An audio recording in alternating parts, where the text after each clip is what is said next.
Hello friends, how to Barbie channel కి స్వాగతం. ఈ రోజు మనం సీత వాళ్ళ ఇంట్లో ఉన్నాం. ఇక్కడ అందరూ కూర్చొని మాట్లాడుకుంటూ ఉన్నారు. రండి, ఈ రోజు కథలో ఏం జరగబోతుందో చూద్దాం.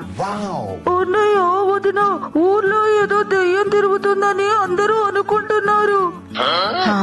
అవును చందు, ఆ దయ్యం ఏడుస్తూ ఉందంట. ఆ కన్నీళ్లు కూడా ఎర్రగా ఉన్నాయని అందరూ చెప్పుకుంటున్నారు. ఏంటి ఎరుపు కన్నీళ్ళ? అమ్మో మమ్మీ, నాకు చాలా భయంగా ఉంది. నువ్వేం భయపడకు చిన్ని, నేను పక్క ఊరి మాంత్రికుడితో మాట్లాడాను. ఆయన రేపు ఉదయాన్నే వస్తా అన్నారు. వచ్చి మన ఇంట్లో హోమం చేస్తారు. ఆ తర్వాత మన ఇంట్లోకి ఏ దయ్యాలు రాలేవు. ఈ ఒక్క రాత్రి గడిస్తే చాలు. కానీ అన్నయ్య, ఈ ఒక్క రాత్రిలోనే ఆ దయ్యం మన ఇంట్లోకి వస్తే? అరే, ఏం మాట్లాడుతున్నావు చందు? అలా అనకు. అలా దయ్యాలను పిలిస్తే వెంటనే వచ్చేస్తాయని అంటారు. మమ్మీ, నాకు చాలా భయంగా ఉంది. అప్పుడే గీత, రాజా ఇద్దరు జున్నుని తీసుకుని అక్కడికి వస్తారు. సీతక్క, సీతక్క. అరే గీత, రాజా, ఏంటి గీత ఇంత రాత్రి సమయంలో ఎలా వచ్చారు? అది కూడా ఇంత కంగారు పడుతున్నారు, ఏమైంది? ఏం చెప్పమంటారు సీతక్క, ఆ ఎర్ర కన్నీటి దయ్యం మా ఇల్లంతా తిరుగుతుంది. ఓ అవును సీత వదిన, ఆ దయ్యానికి భయపడి మేము ఇక్కడికి వచ్చాం. అవును సీతక్క, ఇంత రాత్రి జున్నును తీసుకుని ఎక్కడికి వెళ్ళగలం? అందుకే ఈ రాత్రి మీ ఇంట్లో ఉందామని వచ్చాం. అరే ఏంటి గీత అలా అంటావ్? ఇది కూడా మీ ఇల్లే. నీ ఇష్టం వచ్చినప్పుడు రావచ్చు, ఇష్టం వచ్చినన్ని రోజులు ఉండొచ్చు. అవును గీత, మీరు ప్రశాంతంగా రెస్ట్ తీసుకోండి. సీత, గీత వాళ్ళకు కూడా పడుకోవడానికి రెడీ చెయ్యి. రేపు ఉదయాన్నే ఆ మాంత్రికుడిని పిలిచి వీళ్ళింట్లో కూడా హోమం చేయిద్దాం. భయపడకండి గీత. అన్నయ్య, నాకు ఒక డౌట్. గీత వదిన వాళ్ళ ఇంట్లోకి దెయ్యం వస్తే ఇక్కడికి వచ్చారు, ఓకే.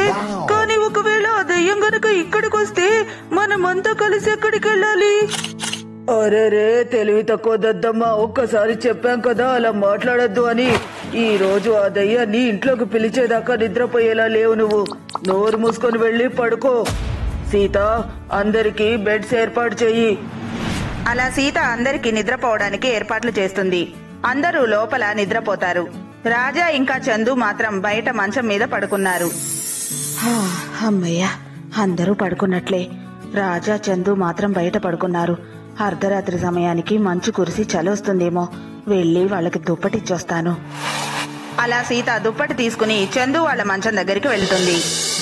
చందు, రాజా, ఇదిగోండి మీకోసం దుప్పటి తెచ్చాను.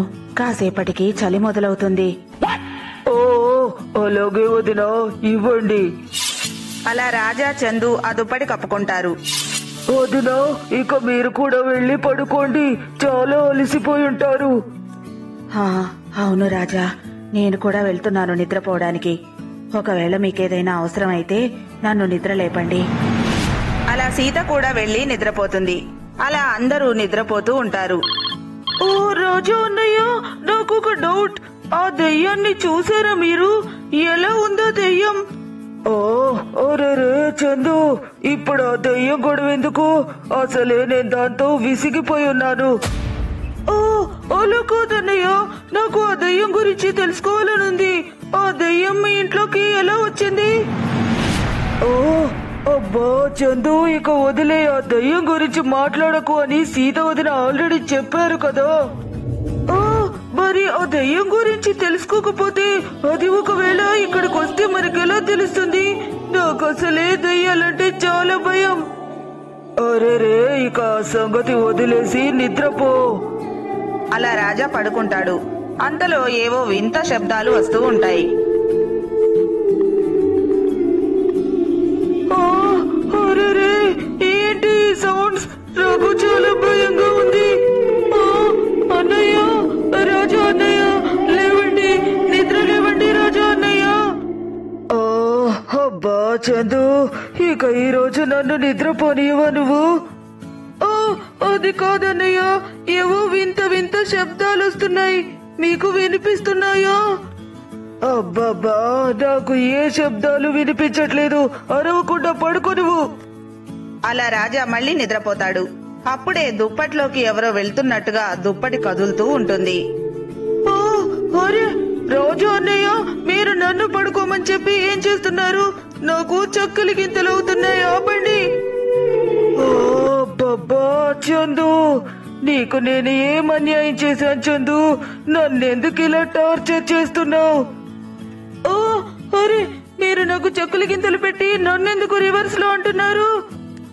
ఓ చందు, నీకు దండం పెడతాను, నన్ను నిద్రపోని. అలా రాజా మళ్ళీ నిద్రపోతాడు. అంతలో చందుని ఎవరో నెడుతున్నట్టుగా అనిపిస్తుంది. ఓ ఓ ఓ, అరే ఎవరు ఎవరు? ఓ, చూస్తుంటే ఈ దుప్పట్లో మేమిద్దరం కాక ఇంకెవరో ఉన్నట్టున్నారు. చూస్తాను ఒకసారి.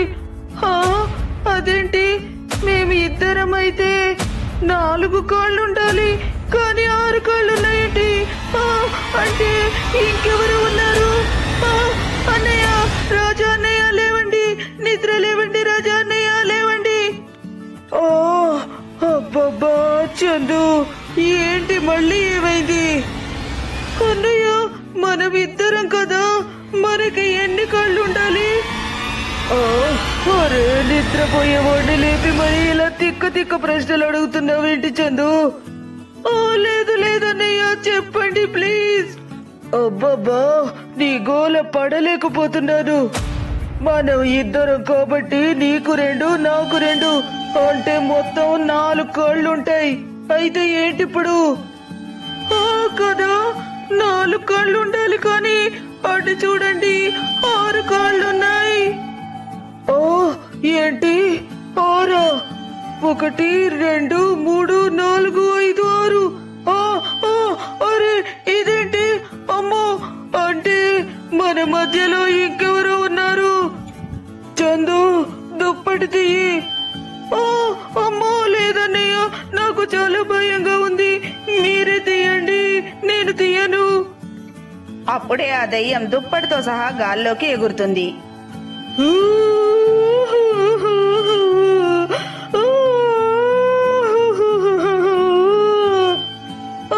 అమ్మో, కాపాడండి కాపాడండి, కాపాడండి కాపాడండి, దయ్యం దయ్యం దయ్యం దయ్యం, కాపాడండి, దయ్యం దయ్యం. వీళ్ళ అరుపులకి అందరూ నిద్రలేస్తుంటారు. అరే ఏంటిది? రాజా చందు ఎందుకు ఇలా అరుస్తున్నారు? ఒరే ఏంటి గోల? వీళ్ళెందుకు అలా అరుస్తున్నారు? అలా సీత, గీత, చిన్ని వాళ్ళ నాన్నగారు అందరూ నిద్రలేచి చందు, రాజాల దగ్గరికి పరిగెత్తుకుంటూ వస్తారు.